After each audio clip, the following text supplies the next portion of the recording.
Josh Allen talked to the media Wednesday for the first time since Monday night when his 4 turnovers helped squander the Bills' lead against the Jets. Allen leads the NFL in giveaways since he was drafted. Hey, Josh,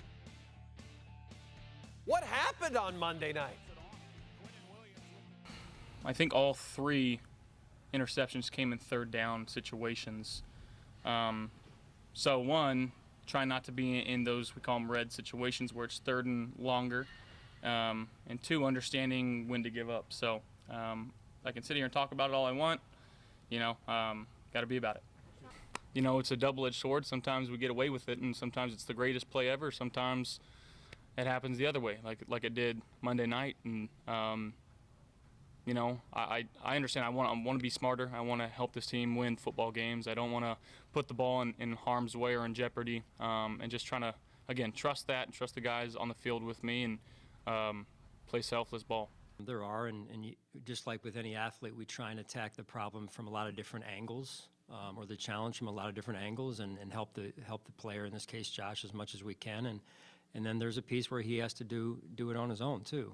We can only do so much, and then he's got to make the adjustment on his own as well. So this game and this team mean a lot to him, and that game he wants back, like we all do. And so I just know when he's had situations like this come up before, he's reset and rebounded and come out better the next game because of it, and that's what we're focused on now.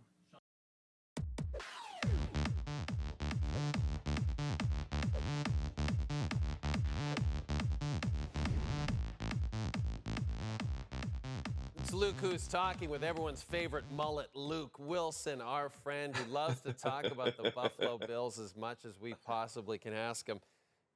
The Bills host the Raiders in their home opener on Sunday, Luke. How important is this game? Is this catastrophic if this team falls to 0-2? Jay, if they fall to 0-2, yes, it would be somewhat catastrophic, but I'm not even going to go there, Jay, because the reality is, listen up, Bills Mafia. The Bills are about to roll this week against the Raiders. Again, you look at last week, Josh Allen, turnovers. He has made poor decisions, but I think we've hit rock bottom. You hear the interviews. You just lost a game. It was somewhat of a gift wrap for you.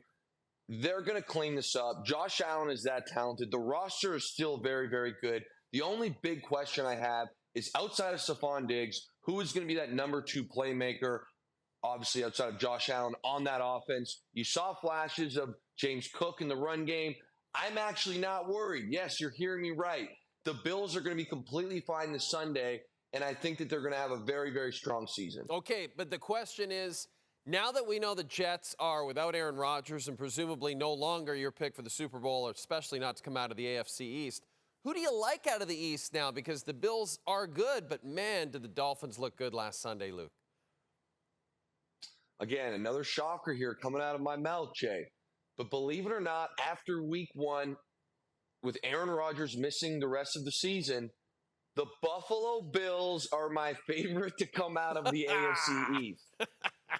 Hear me out here. You watch Miami, and obviously that offense is dynamic. I mean, it's unbelievable, and the way Tua played, incredible. But their defense, on the other hand, still was subpar. Granted, they saw a very talented offense with a great quarterback and talented wide receivers. But I sit here and think, what is Josh Allen going to do to that defense? I still think the Patriots, although they played well this week, are a couple steps behind those other teams.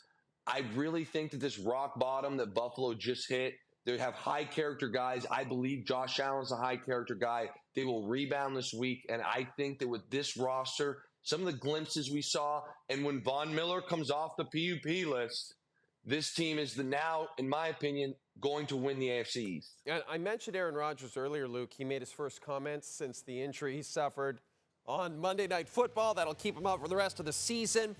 I'm completely heartbroken, moving through all of the emotions, but deeply touched and humbled by the support and love. Listen to this stuff, Luke. Please keep me in your thoughts and prayers as I begin the healing process today. It's a torn Achilles, Aaron Rodgers. It's a torn Achilles. The night is darkest before the dawn, and I shall rise yet again. Wow, he lays it on thick.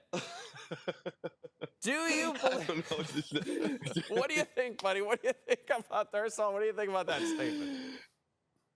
I mean, Jay, to be honest with you, when I first glanced at it earlier today, I didn't think of it. But when you read it like that, it does seem like it is the most dramatic Instagram post-injury post in the history of the NFL. And it is a bit strange, but in fairness, again, with him healthy, these guys were my Super Bowl pick. So backing that up, I really do feel that there was a buzz, there was a culture that was brewing there. And I say all this all the time. The NFL winning to me is a byproduct of the culture. And I think with Robert Saleh there, I think with Aaron Rodgers, they probably really felt that. And I think that's where this emotion's coming from. It's such a letdown. It's so deflating for the Jets. I totally understand that. And at the same time, do you believe Saleh when he says that he is all in with Zach Wilson moving forward, going through the rest of the season? Do I believe him right now, Jay? Yes. But, and there's a huge but here. This league, and it's very evident to every single player who has played in this league, it is about what have you done for me lately? Right now, Zach Wilson, although it was not pretty, found a way to get it done, with some help from some turnovers last Monday night. Right now, he's definitely the guy, and Robert Saleh is going to continually preach, hey, this is our guy, this is our leader. Try and rally the locker room around this guy, help him out as much as they can. However, and he means it, however, if you start seeing Zach Wilson throw some interceptions as poorly as the one he threw against the Bills was consistently, they will move on from him because I promise you with that defense, they still feel like in that locker room, they're a contender. They still feel like they can win the AFC East. There's going to be a lot of positive things, especially on the defensive side of the ball that came out of that Monday Nighter. So right now, I totally believe Robert Saleh that he's riding with Zach Wilson and he's the guy and they have faith in him. But it is a what have you done for me lately league. If Zach Wilson doesn't perform, they will find someone else.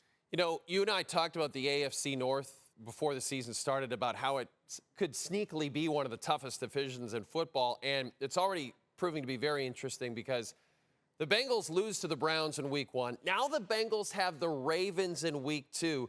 I asked you if it would be catastrophic for the Bills to start 0-2. Would it be catastrophic for the Cincinnati Bengals and Joe Burrow with that new contract to start 0-2? I think maybe from a media standpoint and maybe a pressure standpoint, potentially. But to be honest with you, I don't feel that kind of pressure at all for the Bengals. And the reason is all 4 teams kind of looked like trash, for lack of a better term. The Steelers just simply did not play well. And part of that was the Niners played incredible. That offense for Baltimore looked very, very poor at times. It looked, no cohesiveness, almost looked like recess-style football. And the Browns, yes, they had a big win. Their defense looked good, but their offense still seems to struggle. I don't think Deshaun Watson has really found his groove within this offense yet. So obviously the Bengals do not want to go 0-2. But that being said, it's not like anyone else has shown like, hey, if we get a little 2-game lead, we can really roll. We're playing great football right now. So that's why I don't think it would be catastrophic if the Bengals do slide to 0-2 this week. I've been so excited to ask you about this Lions and Seahawks game because not only are these two teams you played for, but you've suddenly become a key figure in the Lions season after you dared criticize them after a season-opening win over the Chiefs. Now you've got your Seahawks, who you were very upset with after that season-opening loss to the Los Angeles Rams. How worried are you about Seattle on Sunday, Luke? Personally, I am very worried. Again, going back to how they performed last week, it was just terrible on a lot of fronts that they're supposed to be good at. And when you play a team like the Rams and they don't have Cooper Kupp in, you should be able to at least bottle the passing attack up. And they were clearly not able to do that.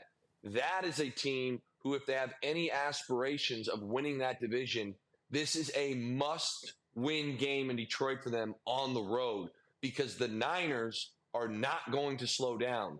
That roster, that team, that culture right now is firing on all cylinders, as we saw on Sunday. You do not want to start the season 0-2 with the Niners potentially being 2-0 because you will never catch that team. I want to show you a tweet from Monday's show, our newest, favoritist viewers, Barbara and Walter. Here it is. Hello, Mr. Onrait. Okay. I am Walter. I was trying to watch this on the TV, but my wife, Barbara, kept interrupting by saying, oh, I really like that Luke boy's haircut over and over again. Okay, thank you, bye. Well, guess what, Luke? Barbara wants to have her say. I am Barbara, she said. Oh, let's go, Barbara. Walter sent a note to a TV sports show, that'd be our show, complaining that he couldn't watch something because I was talking about the Luke boy's nice haircut during it. Idiot! Jay, you know what? Our guy Walter seems like he might be in the doghouse right now. I don't think Barbara's very happy that this has reached some national attention on the show here. Yeah, I completely agree with you. Walter's in Chateau Bow Wow. And Barbara, we sincerely apologize to you. And we'll try to showcase Luke's fantastic haircut as much as we possibly can. Hey, buddy, we'll see you after the Thursday night. We're looking forward to it. You want to see the odds? Let's check them out. Vikings-Eagles. Can't wait for this one. Odds powered by FanDuel. Eagles, odds down to a 6.5-point spread now over Minnesota. Eagles' third choice to win the Super Bowl. You can see it all on TSN pregame show beginning at 7 Eastern. And then Luke will join me. So, Barbara, pay attention. Luke will join me after the game on SportsCenter with Jay Onrait. We follow every primetime NFL game this season.